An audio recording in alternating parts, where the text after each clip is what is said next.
Vamos lá, gente. O que Jesus falou sobre renúncia. Tá joia? Quem estava aqui no resgate passado?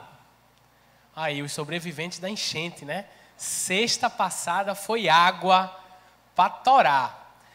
Por que a pergunta, gente? Porque o texto de hoje, ele é uma sequência do que a gente viu na sexta passada. Tá joia? Sexta passada a gente viu Evangelho de Lucas, capítulo 14. Não é isso? Então, abre lá a tua Bíblia, Lucas, capítulo 14. Esse tema, renúncia, é um tema que chama um pouco a atenção porque mexe com a gente profundamente. Uma coisa que a gente muitas vezes fica em crise é o seguinte: o que é para renunciar? E o que não é para renunciar por causa de Jesus? Ou melhor, Jesus quer que eu renuncie a alguma coisa por causa dele? Então, muitas vezes, essas perguntas pairam na nossa cabeça, no nosso coração. Uns dizem uma coisa, outros dizem outra coisa completamente diferente. Então, essa nossa jornada é de mapear o que Jesus disse. E nessa pegada de entender o que Jesus disse, é que a gente vai seguir, né? No nosso último encontro, a gente falou que Jesus estava num banquete, numa ceia, num almoço, na casa de um fariseu que era chefe da sinagoga. Quem estava lembra, né? E aí Jesus vai e conta a parábola do grande banquete, que vai ter um banquete no reino dos céus. É muito importante, é muito interessante essa ideia, porque uma coisa não está solta com a outra, uma coisa não está solta no espaço, tem uma conexão, né? Um pouquinho antes, Jesus fala sobre um banquete que vai ter no céu e que Deus convida várias pessoas para entrar nesse banquete e que só aqueles que topam, que aceitam o convite de Deus é que vai... Meu irmão, esse ar-condicionado aqui está sinistro, eu vou vir para cá, velho. Não, peraí. Misericórdia. Beleza, galera? De boa na Lagoa? Tudo bem? Vocês estão aí? Da internet, vai atrapalhar a transmissão, Brunão? Vai não? Oi, você que está em casa, tudo bom? É porque o ar-condicionado aqui tá punk, velho. Eu tô cheio de problema. Cheio de tosse, cheio de febre. Febre não, mas não, graças a Deus. E aí, gente, presta atenção. E aí, o que Jesus fala lá na casa desse fariseu é que vai ter uma festa no céu. Vai ter um banquete e que o grande provedor dessa festa é Deus. Só que esse Senhor, esse bom Senhor provedor, ele vai chamando as pessoas, só que as pessoas vão dando desculpas, dizendo que não quer ir, dizendo que está muito ocupado. Desculpa esfarrapada, desculpa vazia. Foi isso que a gente conversou. Tá bom? E aí, seguindo o texto, eu quero que você pense, porque tudo está ligado. Vamos lá, Lucas capítulo 14, versículo 25 a 23, 25 a 33. Grandes multidões o acompanhavam, e ele, voltando-se, lhes disse: se alguém vem a mim e não aborrece a seu pai e a sua mãe, e mulher, e filhos, irmãos e irmãs, e ainda a sua própria vida, não pode ser meu discípulo. E qualquer que não tomar sua cruz e vier após mim, não pode ser meu discípulo. Pois qual de vós, pretendendo construir uma torre, não se assenta primeiro para calcular a despesa e verificar se tem meios para concluir? Para não suceder que, tendo lançado os alicerces e não a podendo acabar, todos os que a virem zombem dele, dizendo: este homem começou a construir e não pôde acabar. Ou, qual é o rei que, indo para um combate, para combater com outro rei, não se assenta primeiro para calcular se com 10.000 homens poderá enfrentar o que vem contra ele com 20.000. Caso contrário, estando o outro ainda longe, envia-lhe uma embaixada pedindo condições de paz. Assim, pois, todo aquele que dentre vós não renuncia tudo quanto tem, não pode ser meu discípulo. Vamos orar, gente? Pai Santo, em nome de Jesus, nos ajuda a entender o que é que a gente precisa renunciar. Nos ajuda a compreender, Senhor, qual o desejo do Teu coração para a gente. Nos ajuda a entender o compromisso que o Senhor quer para nós. Fala aqui conosco, por meio da Tua palavra, que nada possa impedir a gente de ouvir a Tua voz. Que o nosso coração e nossa mente esteja cativo, preso ao Senhor. Que a gente deixe lá fora todos os problemas, as dificuldades, e se concentre aqui no principal, no banquete celeste, que é ouvir a Tua palavra, ouvir o que o Senhor tem para a gente. É isso que eu te peço, Senhor, em nome de Jesus, amém. Galera, você vai manter sua Bíblia aberta, porque a gente vai sempre recorrer ao texto, beleza? Uma leitura rápida dessa, dificilmente a gente vai pegar alguns detalhes que são importantíssimos para se compreender esse texto. Lembra, Jesus estava na casa do fariseu lá, só que Jesus saiu daquela ceia, né, e foi-se embora, foi andar. Na verdade, Jesus não está andando sem destino. Jesus está no meio de uma viagem. Que viagem é essa? Vamos entender aqui um pouquinho. Jesus está saindo da Galileia para Jerusalém. Onde é que a gente vê isso? Volta um pouquinho aí, Lucas capítulo 9, versículo 51. Diz assim, Lucas capítulo 9, versículo 51. A gente vai ler esse versículo e você vai voltar lá para Lucas 14. Lucas 9, 51. Aproximando-se o tempo em que seria elevado aos céus, Jesus partiu resolutamente em direção a Jerusalém. Então imagina a cena, gente. Jesus está indo para Jerusalém, saindo da Galileia, né, para Jerusalém. Aparentemente isso não tem nada. Tá, tudo bem, o destino de Jesus, o que é que isso tem a ver comigo? Tem tudo a ver. Por quê? Porque em Jerusalém é o lugar que Jesus ia morrer. Já começa aí de cara. Jerusalém era o centro religioso e político da onde Jesus estava, de Israel. E Jesus estava indo para Jerusalém porque ali ele ia morrer. Então Jesus estava indo para onde, gente? Para a morte. Literalmente, Jesus está no caminho da sua própria morte. E o que é que está pegando? Tem uma multidão seguindo ele. Multidão aleatória. A galera viu Jesus curar, viu Jesus fazer acontecer, viu Jesus pregar. E começou a seguir a Jesus, sem saber nem para onde Jesus estava indo. Sem entender nem qual era a missão de Jesus. De falar nisso, galera, muitas vezes a gente está seguindo qualquer pessoa menos Jesus. Porque o Jesus da Bíblia, ele entregou a sua vida. E a gente às vezes arenga por um troco errado. A gente às vezes, porque eu tenho que lutar pelos meus direitos. Velho, vejo Jesus entregando a vida, abrindo mão do seu direito. Vejo Jesus indo voluntariamente entregar sua vida na cruz. Galera, na moral, o Jesus que a Bíblia apresenta é Deus que se fez ser humano. Você acha que o próprio Deus não podia mandar uma legião de anjos naquele momento em que os soldados romanos pegaram ele? Claro que podia. Mas ele se entregou. Se ligou? Jesus não quer uma multidão de seguidor que não sabe nem para onde está indo, não sabe nem quem está seguindo.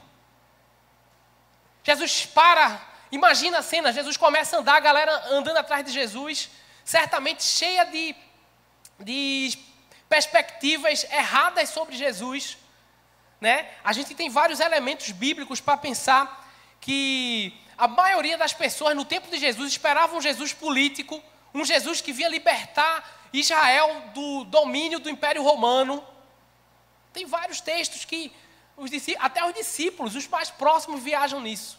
Até em Atos tem. Depois que Jesus morre e ressuscita, os caras ainda ficam querendo que Jesus seja o político da parada. E uma multidão seguindo Jesus, aleatória aí, sem saber direito o que é que estava acontecendo. Jesus para, olha para trás e diz, galera, ó, papo reto. Se você não está disposto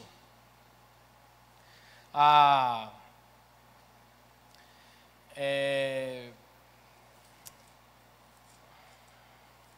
odiar pai e mãe. Odiar é uma expressão forte, mas é a expressão usada por Jesus. Isso é uma longa história, né? Mas é o seguinte, não é odiar de ter ódio, porque a língua que Jesus pronunciou esse texto é uma língua muito pobre. Então, gostar menos se traduz como odiar em algumas traduções. É possível que em alguma tradução você encontre, aquele que não odiar pai e mãe não pode ser meu discípulo. Mas não é odiar, aquele que não aborrecer pai e mãe. Aquele que se preocupar com a opinião pública, mais do que comigo, não pode ser meu discípulo. Aquele que, vamos pegar aqui para você não... 26. Se alguém vem a mim e não aborrece, odiar é nessa questão, viu, gente? Algumas traduções... Tem alguém com essa tradução, odiar? Tradução de 1900 antigamente traz essa, não? Beleza. Mas no original a ideia a palavra, a ideia mesmo aí é odiar. Mas não é odiar de ódio, é odiar de gostar menos. Entenda, a língua que foi proferido é uma língua mais pobre que a nossa. Então alguns termos, eles são relativos. Tá joia? Por exemplo, nessa língua que Jesus falou isso, não existe a palavra alma. Existe a palavra goela. Ok? Que é nefesh, que é uma palavra para os dois. Você não vê a sua alma, você não vê a sua goela. Então Jesus está dizendo, se você não está disposto a gostar menos do seu pai e da sua mãe do que você gosta de mim, tipo, se você não está disposto a aborrecer o seu pai e a sua mãe, você não está disposto a me seguir. Você não pode ser meu discípulo. Versículo 26, vamos lá. Se alguém vem a mim e não aborrece seu pai e sua mãe, e mulher e filhos, irmãos e irmãs, e ainda sua própria vida, não pode ser meu discípulo. Galera, o que é que Jesus quer dizer com isso? Quer dizer o seguinte, velho, eu sou o primeiro... Aquele que quer me seguir, ele deve entender uma coisa, eu sou o primeiro na vida dele. Não dá para me seguir se eu não for o primeiro na sua vida. Não dá para negociar. O verdadeiro discípulo de Jesus é aquele que não permite que a vontade de ninguém seja um empecilho entre o seu relacionamento com o seu Senhor. Deu para pegar? Vou ser mais claro aqui. Se a sua mãe quer que você faça faculdade, olha que coisa boa, isso é coisa de mãe, né? Faça faculdade, se forme e ganhe muito dinheiro. Mas se Jesus quer que você tranque a sua faculdade e vá ser missionário na Arábia Saudita, se você não estiver disposto a obedecer a Jesus, contrariando seu pai e a sua mãe, você não pode ser discípulo de Jesus. Jesus, mas eu também não quero não. Então, se você não estiver disposto a seguir a Jesus, mesmo contrariando a você mesmo, então você não pode ser discípulo de Jesus.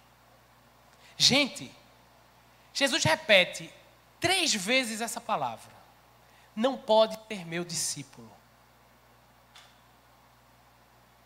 Galera, o problema é que muitas vezes a gente está como aquela multidão, aleatório,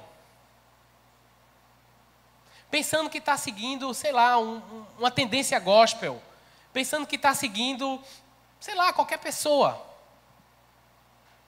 Velho, seguir a Jesus é ter Ele em primeiro lugar. Seguir a Jesus é dar a vida por Ele. Seguir a Jesus é estar disposto a seguir o caminho que Ele seguiu. E se o caminho que Ele seguiu foi o caminho da morte, da entrega da sua própria vida, logo, o caminho do discípulo de Jesus é o caminho de entregar a sua própria vida, galera. O meu compromisso não é de agradar nem minha esposa, nem meu filho, nem a minha mãe, porque eu assumi um compromisso com Jesus. E o meu compromisso é de agradar a Ele, ponto. Se para agradar Jesus eu precisar desagradar a qualquer pessoa, velho, é isso. Se para agradar Jesus eu precisar me desagradar, é isso. Ele é o Senhor. Esse é o preço de andar com Ele e de ser seu discípulo. Sem isso, gente,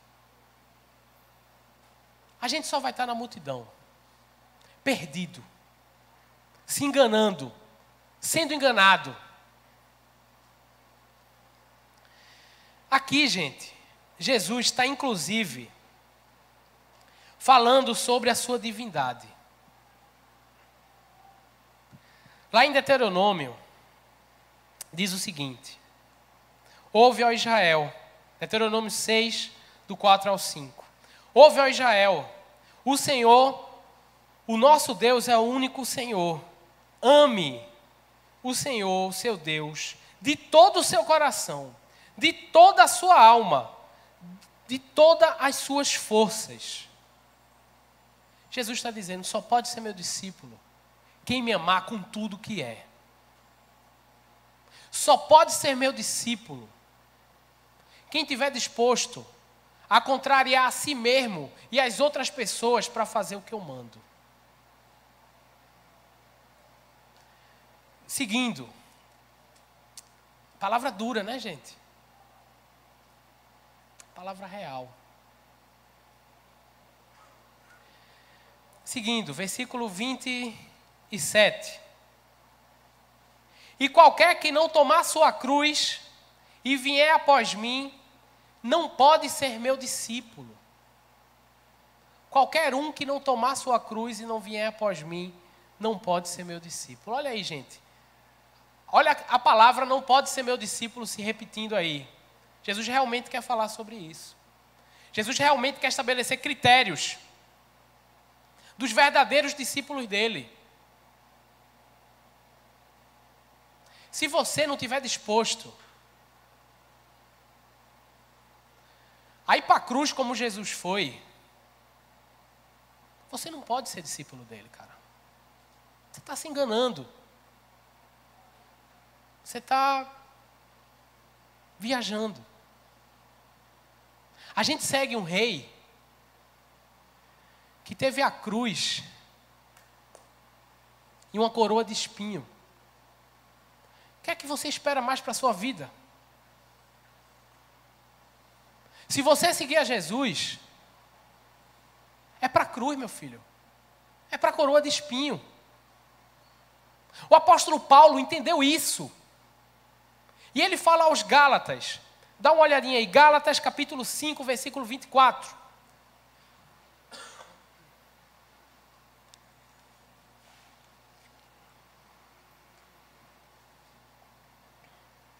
Os que pertencem a Cristo crucificaram a carne com as suas paixões e desejos. Os que pertencem a Cristo, os que são os discípulos dele, de verdade. Os raiz, né? Não os Nutella. Crucificaram a sua carne, junto com suas paixões e desejos. Gente, entre fazer a vontade do meu pai, fazer a vontade da minha mãe, fazer a vontade dos meus irmãos, fazer a vontade dos meus amigos, fazer a vontade da galera, fazer a minha própria vontade e fazer a de Jesus, o discípulo de Jesus fica com fazer a vontade de Jesus. Eu não entendo algumas pessoas que se dizem discípulos de Jesus e dizem assim, nossa, eu estou em dúvida no que fazer. Não tem dúvida. Se você é discípulo de verdade de Jesus, cara, o que você tem que fazer é a vontade de Jesus.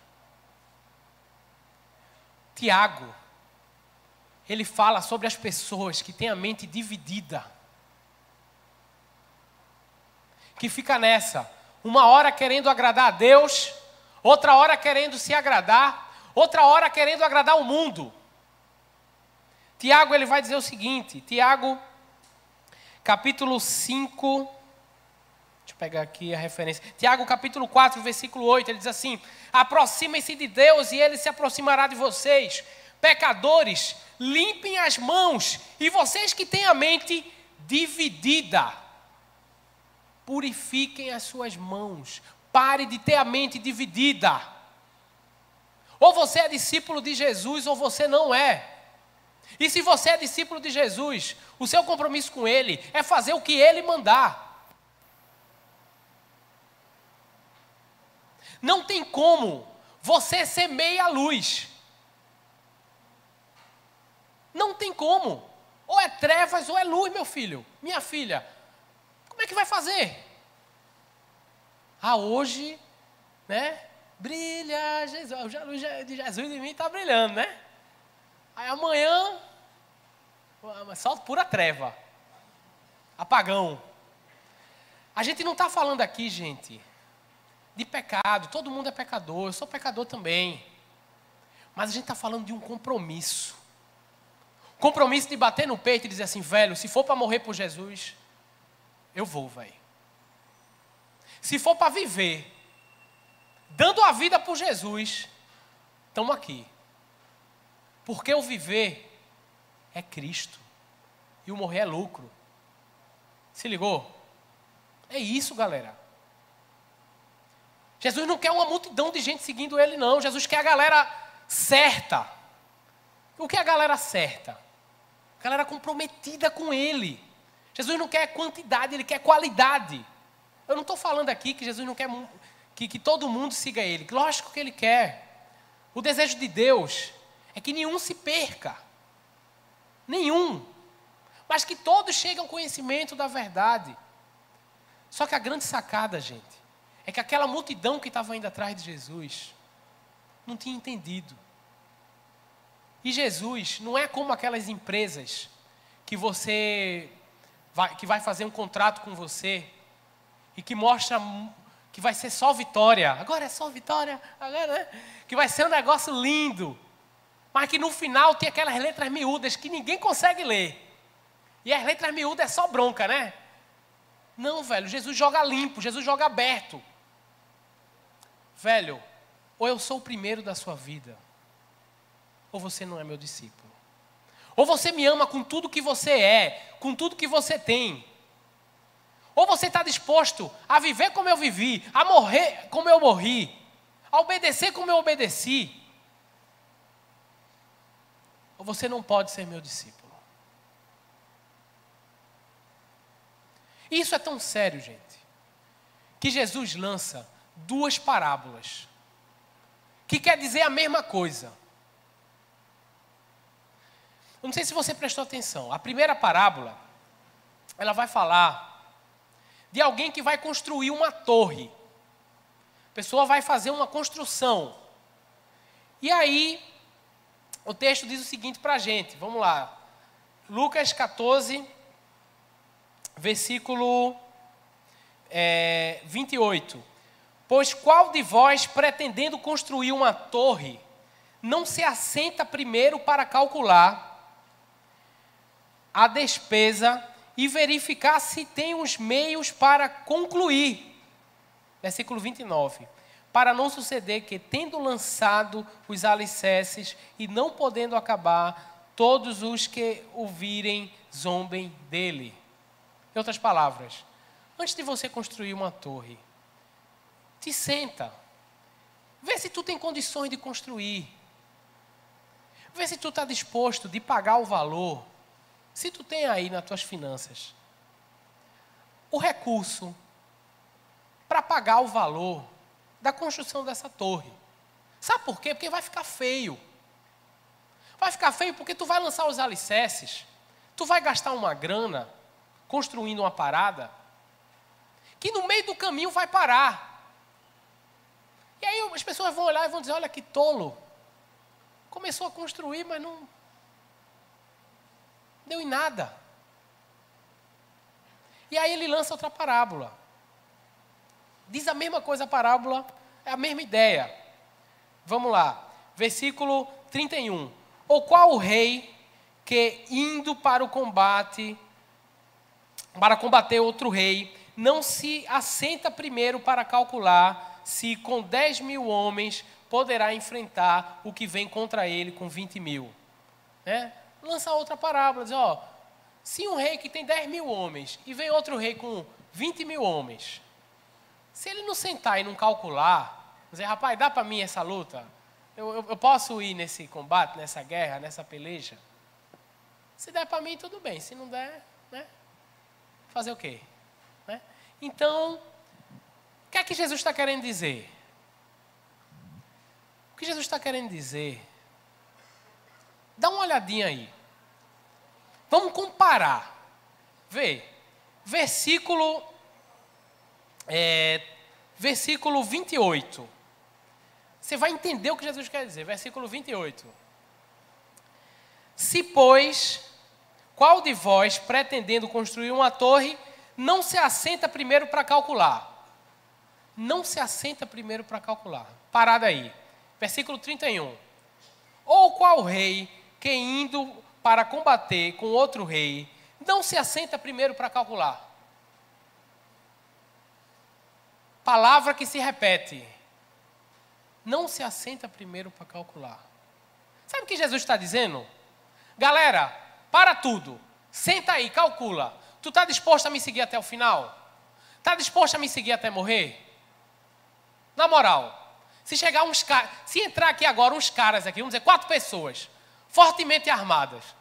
Eles são atores, viu gente? Brincadeira. Bem-vindo, galera. Se entrar...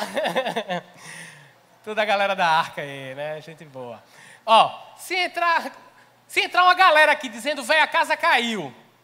Só quem é crente vai morrer. Quem não é crente pode ir embora. Você ia morrer ou você ia se embora? Véi, tem país que acontece isso, velho. Isso é uma realidade no mundo de hoje. Velho, e aí? Fora que essa realidade tem outras dimensões aqui também, né? Enfim. Galera, Jesus está dizendo, senta e calcula.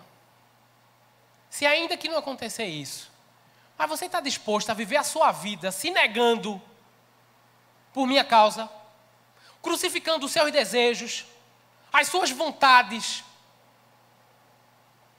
por amor a mim. Se você estiver disposto, vamos nessa, velho. Mas se você não estiver disposto, velho, fica por aqui. O convite de Jesus é para se sentar como esse rei, como esse construtor, e calcular se é isso mesmo, velho.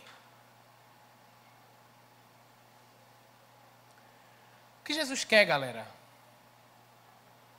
é que ninguém siga ele enganado. O que Jesus quer para a nossa vida sempre é o melhor. Sempre é o mais correto. Sempre é o mais justo.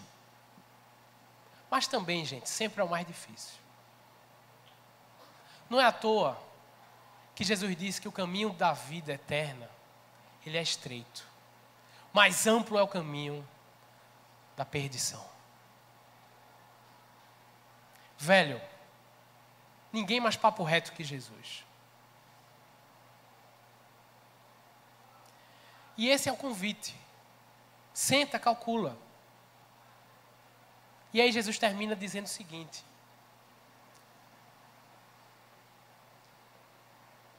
Versículo 33. Assim, pois, qualquer um de vocês que não renuncia a tudo quanto possui, não pode ser meu discípulo. Assim, qualquer um de vocês que não está disposto a renunciar a tudo quanto possui, não pode ser meu discípulo. O que é tudo, Fábio? Velho, é tudo. Daqui para frente não é mais do teu jeito, é do jeito dele. Daqui para frente quem manda é ele. É isso que você quer? Então vamos nessa. Agora não esquece de uma coisa, gente. O desejo de Jesus não é porque ele é um tirano. É porque ele tem o melhor para a sua vida. O desejo de Jesus é porque nada nessa vida se compara à alegria, à satisfação, à paz em ter Ele, em andar com Ele, em viver para Ele. Sem Ele nada faz sentido, gente. É só passatempo.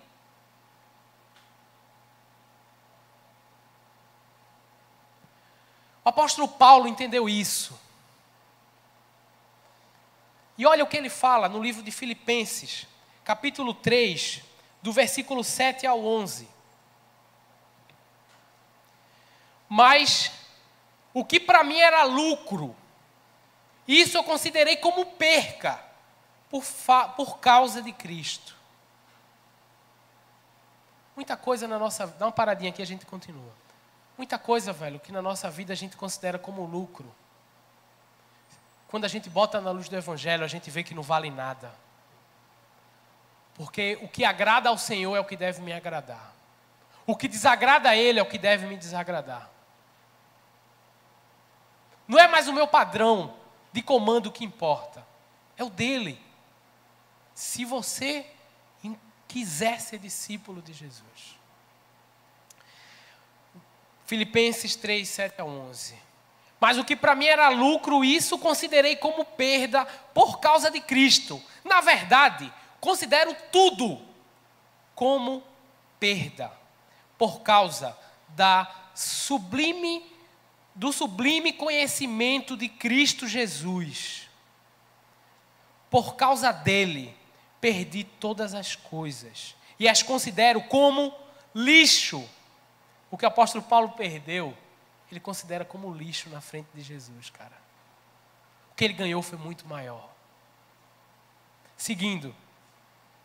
Para ganhar Cristo e ser achado nele, não tendo justiça própria, que procede da lei, mas aquela que é mediante a fé em Cristo. A justiça que procede de Deus, baseada na fé. Eu quero conhecer a Cristo, o poder da sua ressurreição, tomar parte nos seus sofrimentos e me tornar como ele na sua morte, para que de algum modo alcançar a ressurreição dentre os mortos. Irmãos, o caminho é da cruz, mas após a cruz tem a ressurreição. Se tomamos parte no seu sofrimento, tomaremos parte na sua glória. O problema é que nós só queremos a glória. Se tomamos parte no seu sofrimento, também tomaremos parte na sua glória. Se tomemos parte na sua morte, também vamos tomar parte com a sua ressurreição. E agora é com você. Por isso que eu queria que a gente agora sentasse como a gente está, a gente pudesse conversar entre si e responder algumas perguntas. Se você está disposto mesmo a ser discípulo de Jesus, sabendo que o preço é tudo. O preço foi pago na cruz. A gente ser discípulo de Jesus é de graça. É graça. Favor imerecido. Nós nunca íamos merecer. Nós não íamos merecer nunca se reconciliar com Deus, com Jesus Cristo. Mas ainda assim, a entrega de Jesus por nós foi total. E Jesus não aceita menos do que uma entrega total. A entrega dele foi radical. Ele não entregou-se a metade. Ele se entregou por inteiro. Ele não aceita menos que uma entrega total. Menos do que uma entrega por inteiro. Galera, a gente vai dividir.